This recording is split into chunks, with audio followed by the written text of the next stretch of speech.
Good evening, and thank you for joining us for our 5:30 p.m. update on Hurricane Helene from the city of St. Petersburg.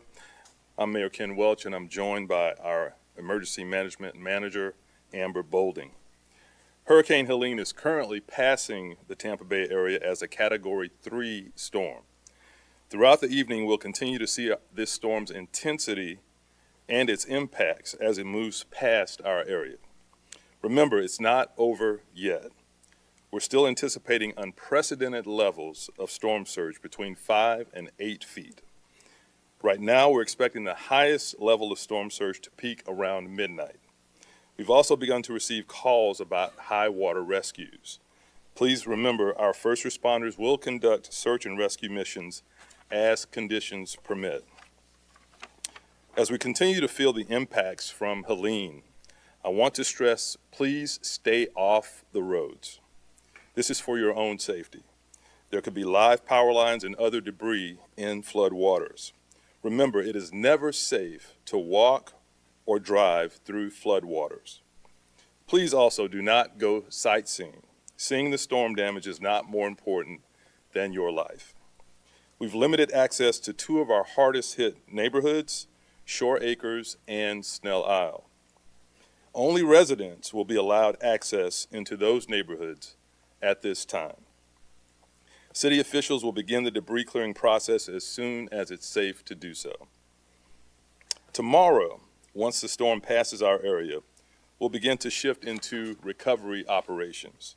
That means we'll initiate the damage assessment process, deploy street teams to neighborhoods, and coordinate debris removal.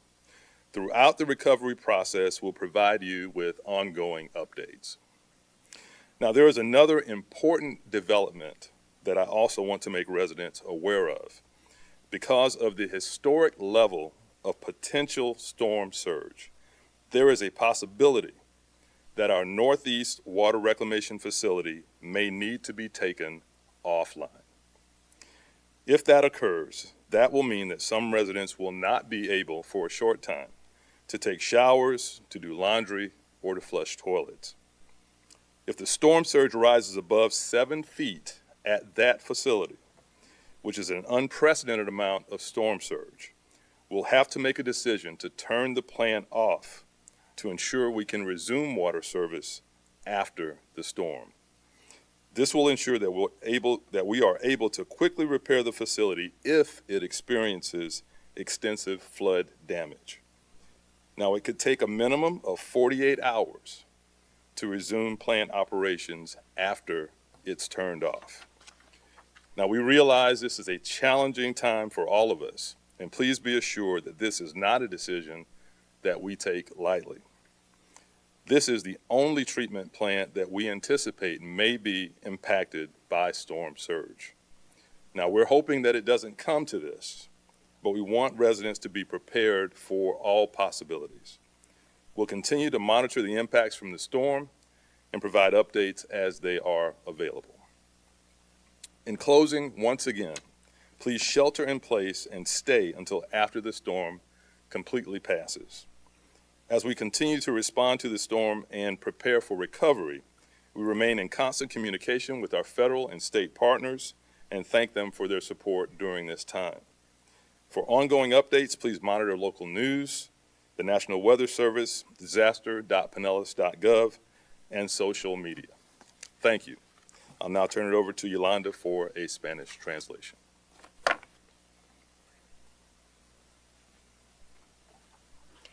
El huracán Helene está pasando actualmente por el área de Tampa Bay como una tormenta de categoría 3.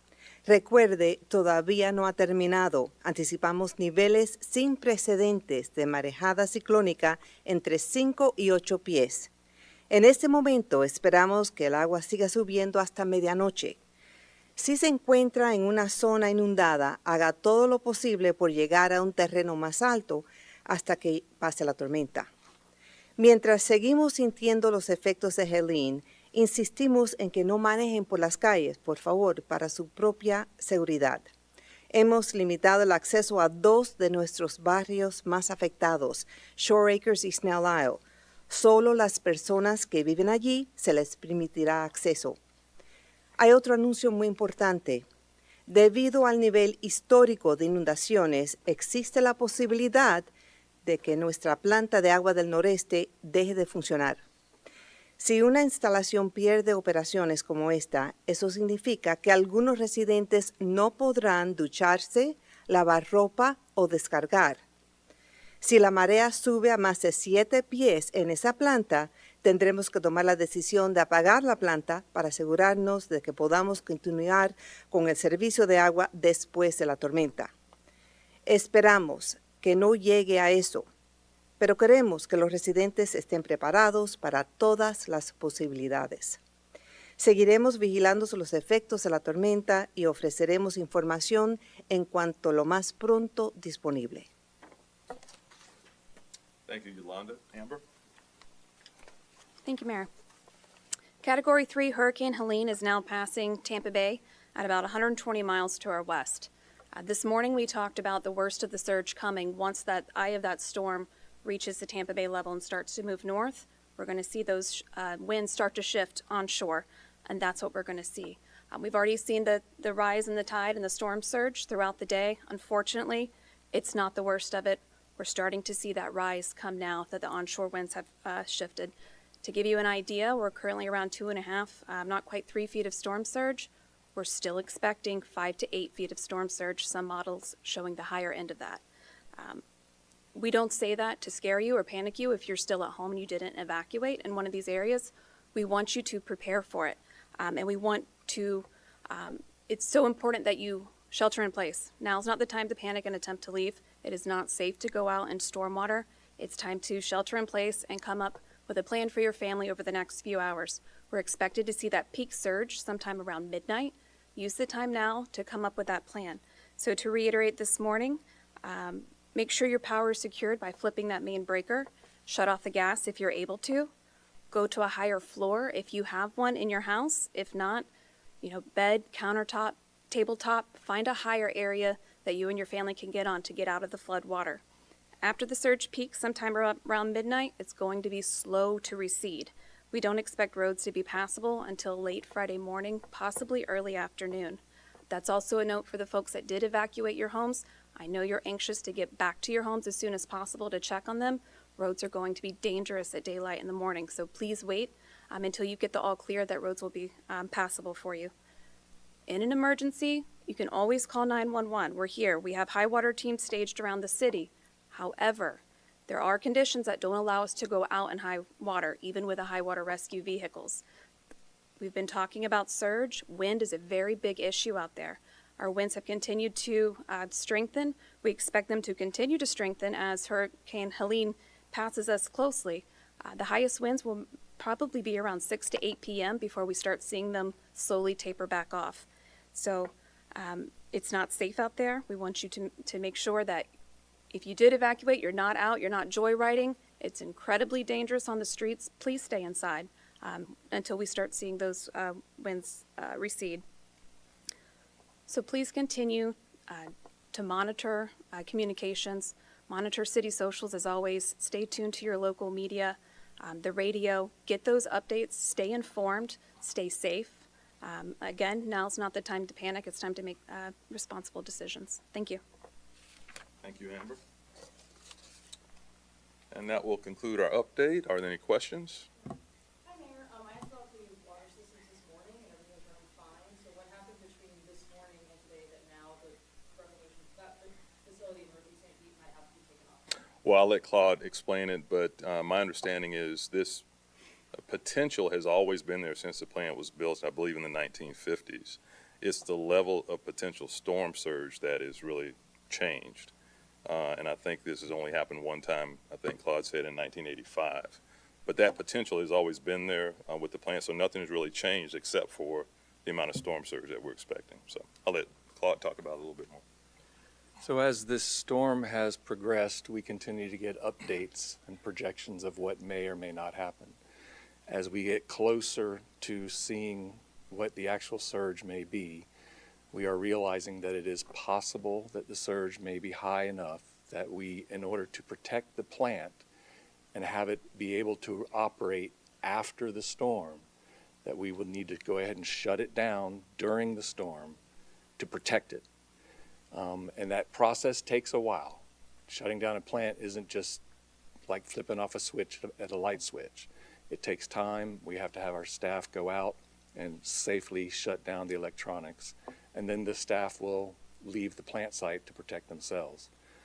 Once the surge is passed and the waters have gone down, we'll be able to go back onto the plant site and to methodically turn it on piece by piece, while we're also inspecting the areas that were flooded to make sure that we have no electrical equipment that has been damaged by the salt water.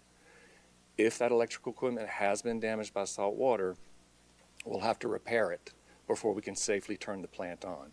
So that's one of the reasons why this could be a 2-day or more process, because if there's any equipment that actually has been damaged that makes it unsafe to turn it back on, we're going to have to quickly replace that piece of equipment. So this is something that could have been a possibility before, I mean, was this anticipated even yesterday, or did something develop even? It's something that we've been monitoring it. We are lucky that we're not getting a storm surge greater than that. And we've been hearing storm surges that have been across a range of different values. And so as our plant staff have been preparing for this, they've been narrowing it down as to when would be the trigger for them to realize it's time to shut it down. So it's taken us some time to do that evaluation while also watching what's actually happening with the storm. And that trigger would be a certain amount of storm surge? Correct. And what's that number, like 8 feet? 7 feet on the site. But recognize that it would be 7 feet on the site. Just because we might have 8 feet out in the bay, which is usually we talk about the storm surge out in the bay, that water has to travel across land, across mangroves and other areas to get to the site. And so what we actually see on the site won't necessarily be reflected in the bay. And how many customers does that plant serve, and where are they? We're currently working through that now to come up with that number. Do you have a ballpark estimate, like you live in the area or close by? Pretty much anything north of 30th Avenue North. Okay, so you could say all residents North of 30th Avenue North as a rough approximation, but we're working on getting the exact locations, the exact addresses, so that we can, if we have to do this, and again, we're not saying we're going to do this, we're saying that we're preparing for that eventuality. If we have to do this, then we will be able to notify all the customers affected. Is there anything that could have been done proactively in advance to avoid this situation, or it's just the fact that it's storm surge? It's just because this is the Right. time of year. Right. Now, we have long-term plans that we have been anticipating sea level rise. One of the projects that came out of those long-term plans for sea level rise is an upgrade to that plant that is currently going on right now. But it's an upgrade that's not finished yet. And we anticipate that upgrade to be finished probably around 2026.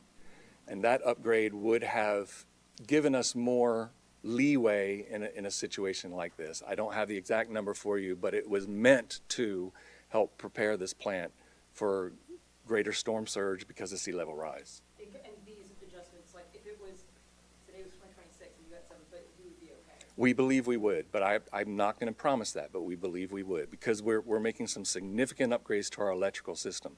It's really the electrical system that is the most critical part of this plant. And a lot of this electrical system was built back in the 50s and then upgraded in the 70s. And so this is it's a $50-some million project that we are undergoing right now. It's under construction, but unfortunately we didn't get it finished in time for this event. Could we hear more about the high water rescues? Where are they? How many are happening? Chief Womack. So, Ian Womack, St. Pete Fire Rescue. We still have high water resources staged south, mid, and north. Station 8, Station 4, Station 7, and Station 13. And that includes a mix of high water vehicles and boat teams. At some point when the water reaches 4 to 5 feet, depending on the vehicle, those vehicles aren't able to operate anymore, so what they become is a drop-off point for boats that operate in deeper water. We've also made a request for some additional assets, and we're waiting to hear back on an ETA on that just to be prepared. And those assets will be available for whatever needs there are. We've only done one removal so far of an individual in a car, but that's been the only response we've been asked to do. Okay, so the only rescue that's happened has just been one from a car? It was in Shore Acres area. Yeah. Okay, so like a car that just stalled out. Right, stalled out in the water, yeah. Person wasn't injured, we were able to safely remove her and her pets. Okay, was the truck able to get in, or did you use a boat? Yes, we used a vehicle for that. Yep, cool. Thank you, Colleen. Any other questions? All right. Thank you all. Stay safe out there.